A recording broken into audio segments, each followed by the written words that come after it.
good and girls are going to be getting a little bit scared today. So what I always say is the great thing about jumping outside the comfort zone, because let me give you an example. If this is you, right? You got sit. If this is you, you got a big ass head, right? If this is you, actually, you're good, right? So you can use those. And oh my god. Yeah. Decent dress. Are they pants?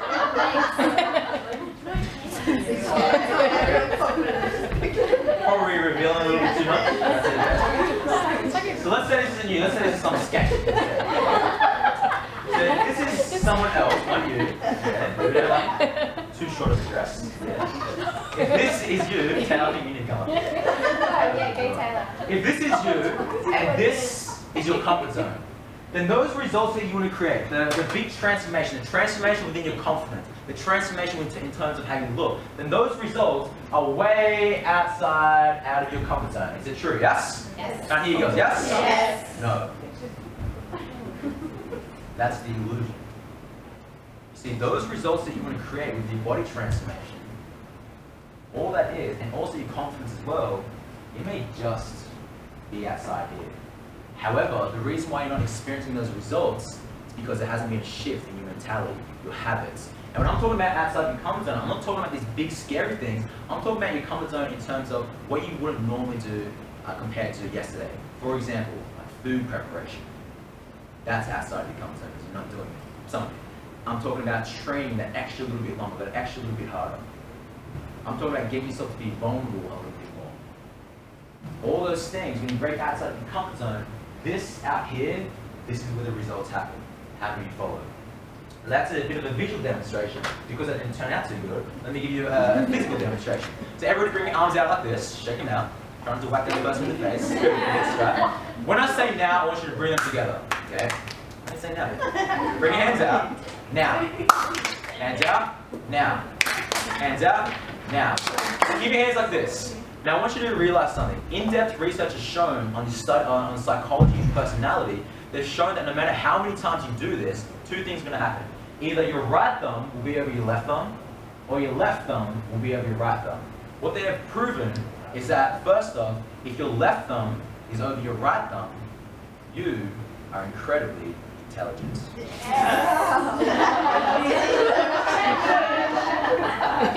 Some of you are changing, I can see you. If your right thumb is over your left thumb, then that means you are incredibly sexy. Some of you like this. Brains or sexy? Brains or sexy? If your thumbs are side by side like this, then that means you think you're intelligent and sexy. So, I'm sorry, these are real ones. Bring your hands out like this. These are for real now. Okay, when I say now, bring them together. Now? Okay. Now I want you to do the real thing. What I want you to do is notice whatever thumb is on the top, bring that on the bottom now. Whatever index finger is on the top, bring that on the bottom. And do that with the next finger, and the next finger, and the next finger. Now keep them together. How does that feel right now? Does it feel a little bit uncomfortable? Yes? It feels a little bit weird. Yeah. What I believe is that when you learn to embrace this right here, especially today, you'll notice that your confidence will start to increase. You'll notice that you'll start to transform your body a little bit more. Raise your hand if you follow. Great, turn to the person next to you, give them a high five and say, this is making sense. This makes sense. So what I'm going to ask you today is to break outside of your comfort zone. How many of you are willing to do that? Great, so what we're going to go into first is, today just this morning, I took out of a lot of stuff in today's seminar. The reason because I just wanted to just go into what's important. Because I wanted to condense this seminar and make sure that we're not just talking about just some shit that I could just tell you maybe like face to face, but I want us to talk about really good stuff. Okay? So what we're going to be talking about first is that in order for you to create this total body transformation, the total body transformation consists of three things. How many things? Three. The first thing is transforming how you look. How you what? Look. Thank you. How you look. The second thing is transforming how you feel. How you what? Feel. Thank you. The last thing is transforming how you think. How you what? Think. Thank you. And by the way, I'm going to be asking you questions like this, and I'm going to be asking you questions that you know the answer to. I want to boost your self-esteem, right? Asking yourself questions you know the answer to. It's going to be easy. So creating a total body transformation, transforming these three things, the way that we do that is by focusing on the TBTC triad, right? And what that looks like, it basically looks like three things. There are three circles right here, right? Some of you have seen this before, some of you have heard this. The first thing is focusing on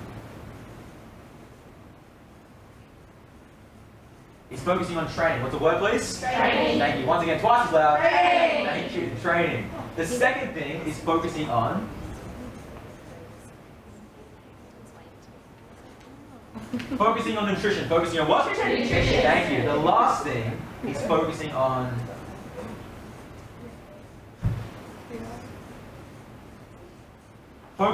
your what? Psychology. Your psychology, your mindset.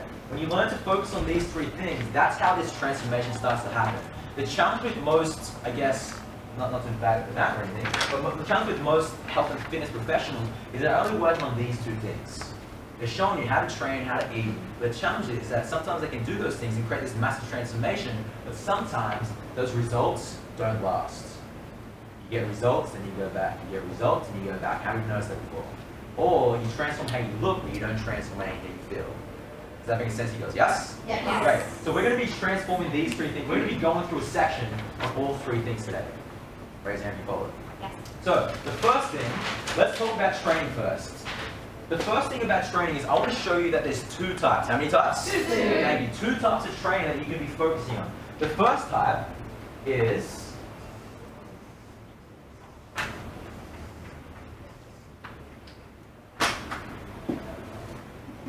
focusing on cardio training. What's the word, please? Cardio. Thank you. So, yell them out. What are some examples of cardio training you can think of? Yell them out. Running. Running. What else? Burpees. Skipping. Running. Bike riding. Zumba. Hiking. High knees. High. Good old. Good again. Can we say Zumba? Zumba. Good old Zumba. Who's done Zumba before? Yeah. Who? Well, what are some other ones? Zumba. What else? Stairs. Swinging. Swimming. Spin classes. Jazzercise. Suffering more than cunning. Sex. That's all cardio training. Now the other type of training, raise your hand and fall over. You understand that, yeah? Cardio training. The next type is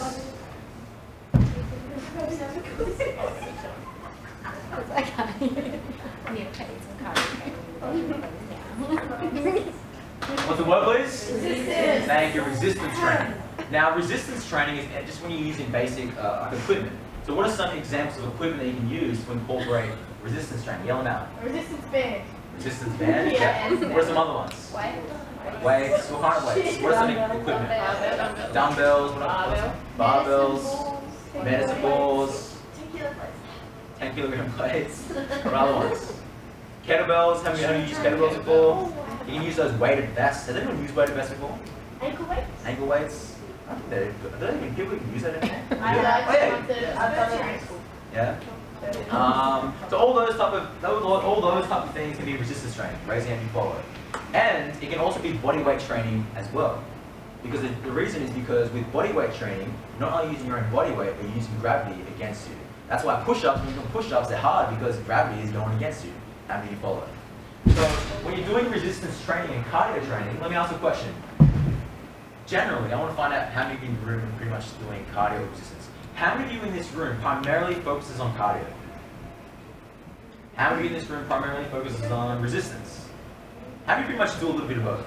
Yeah, a little bit of both, yeah. So the question is, what is the correct amount of training that you want to be doing in order for you to lose body fat and tone up? You see, one of the biggest challenges with a lot of people, and this year, I've sat down one-to-one with about around 90 girls, one-to-one. And I found out when they come in, like, what is their training beforehand, before they come into boot camp? What are they focusing on? What's they primarily focused on training? And I find that, where would you think? When girls just come in to train, they're just beginning, would you think that they're focusing more on cardio or resistance? Which one? Cardio training, right? I have these girls come in and I sit down with them face to face and they'll say to me, Matt, you know what, I'm trying to lose weight, I'm trying to tone my body up. The challenge though is that I'm training, I'm eating pretty damn healthy, but I'm not really seeing the results that I want to get. How many of you relate to that? Yeah, result to that. So what happens is they'll come in and they'll say, well, Matt, you know, I'll say to them, like, what's your exercise routine? And I'll say, well, you know, I go into the gym, I put my stuff in the change rooms, I go into the exercise area, and I go on the treadmill, I do some ab exercises, and then I just go home. Tuesday I'll come back, put my stuff in the exercise, the locker.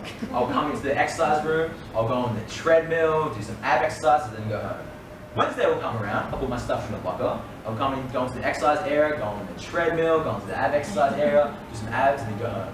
Thursday will come around, put my stuff in the locker, I'll go into the exercise area to go on the treadmill and go in the ab exercise room, right? Ab exercise room, just do abs anyway. But basically all they do is they focus on all these things and they say to me, well Matt, why aren't I seeing any results? And I say to them, the reason why you're not getting results is because you're only doing one type of exercise. You see, if you want to get the best of results, you'll be focusing on these two things. You start to see body fat start to strip away from everywhere. And that's the biggest myth. One of the biggest myths, people say, I want to just lose, just right here. Like, can't you just give me exercise and just get some body fat away from here? The challenge, though, is that your body doesn't function that way. You'll lose some body fat from areas, sometimes places that you don't really want. I remember this one time. My very first year I was working at Genesis. I had this client, and she went to Bali. Where'd she go, please? Bali. She went to Bali, and she said to me, Matt, and I'm going for 2 months. I think it's 1 or 2 months. She said to me, can you just give me an exercise program I can do over there, and a meal plan I can primarily follow? I said, yeah, I'll just give you one. I gave one to her. She went to Bali, and at the time, I remember that my very first year, back when I was doing personal training, I was still this fragile. Like, I could never do this at all. I was still this fragile, had zero confidence. Right? So if someone says something to me, I'd be like, shit, and I'd go back into my little shell, and I really, I'd feel offended very, very, very easily.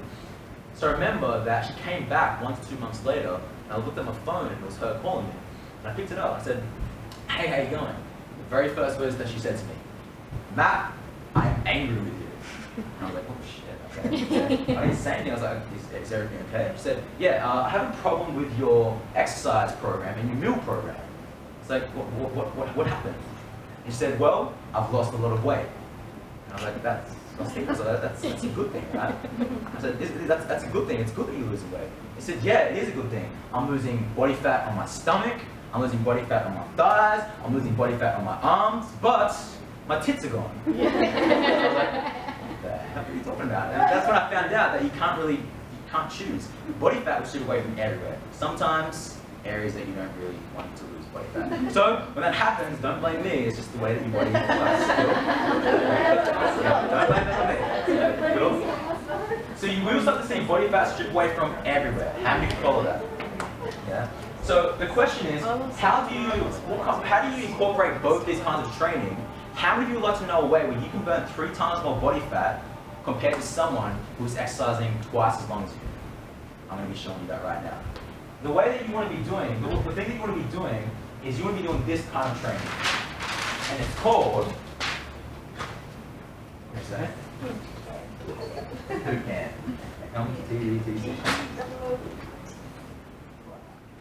It's called high intensity interval training. What's the word, please? High intensity interval training.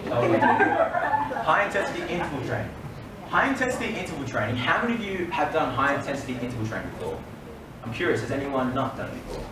Some of you probably have, you probably just did it. You definitely haven't done it. Some of you have the name before. So high intensity interval training is, say for example, where you have like a circuit, right? How many know what a circuit is? Anyone not know what a circuit is? Okay, if you don't. So I'll explain it. So you have like, let's say 4 exercises, right? The first exercise, you have like 20 seconds of work, and you just go hard as hard and fast as you can. Raise your hand and forward. Yeah. Then like 5 to 10 seconds, you have like a rest, or something like that, right? 5 to 10 seconds, you're just resting. 20 seconds again, you go as hard as you possibly can.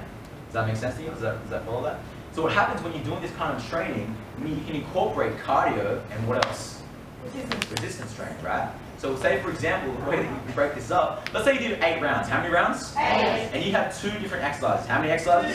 2. So what you can do is you can split these 8 rounds into 4 rounds of each. So what it may look like is 4 rounds of doing a cardio exercise, like let's say running, for example, 20 seconds of running as hard as fast as you can, then 10 seconds rest. Then after that, for the next 4 rounds, you can do resistance training. Let's say you have some dumbbells or kettlebells, and you're doing any kind of exercise that you want. Raise your hand and follow circle up. Yeah? So what you can do is when you do this type of training, you're not just doing cardio and resistance, but what's happening is when you start to involve especially resistance training, there is a unique metabolic response on your body when you do this kind of workouts. You see, what happens is your metabolism, how many of you heard of metabolism before? Your metabolism, just to keep things simple, your metabolism is the amount of calories you burn at rest. How many of you know someone that they can just eat anything and they just do not get fat at all? That's like some of my brothers, right? So some of us, me included, I was not genetically gifted like that. Is anyone not genetically gifted? I was not like that as well. But you can train yourself to be like that. You see, when you do high intensity interval training, your metabolism rises for 24 to 48 hours. So what's basically happening is when you finish this workout, you're still burning calories. How many think that's pretty cool? Right? So you're just resting, chilling, and you're still burning calories while you're doing it. The challenge though is that when you're doing cardio, what's the word please? Cardio. When you're doing cardio training, when you burn calories in that workout. However, when you stop burning calories. Raise your hand if you follow. The good thing about resistance training, when you do resistance training, at dumbbells, kettlebells, bodyweight training, you burn calories at that time, but 24 to 48 hours later, you're still burning calories. How do you think that's pretty cool? I think that's sick. So one of the things that they've done is, just to show you that this isn't just some crap that I'm just pulling out of my mouth, there was a study done in 2012. What year please? 2012, and it was at the research from the University of New South Wales Medical Science, right? And they found, they did a study, and they found that interval training, high intensity interval training, burns more than 3 times more body fat than moderate cardio. Here's the interesting thing. These researchers split up into, they got 80 girls, how many girls? 80. 80 girls, and they split up into group A and then group B. Group A, what they did is they said to them, look, what I want you to do is I want you to go on this bike here. They wanted to test this out. They got themselves on the bike, and they said to them, for 20 minutes, I want you to go 8 seconds as hard and fast as you possibly can, right? 8 seconds. And after that, 12 seconds, just go nice and slow. Just resting up, yeah? Just active recovery. They did that for 20 minutes, and that's a long time, right? And then group B, what they said, you can go on the bike, but you only exercise for 40 minutes, and you just go at a moderate pace, right? Here's what they found at the end. They found that group A, these women lost 3 times more body fat compared to these girls. Here's the interesting thing. Group B, they worked for 40 minutes. How many minutes? 40. Group A, they worked for 20 minutes. How many of you wouldn't mind working out at a shorter period of time, but then losing more body fat? Great, thank you. So that's what can happen. Is that pretty cool, yes? Yes. Great, turn to the person next to you, give them a high five and say, that's cool. That's cool.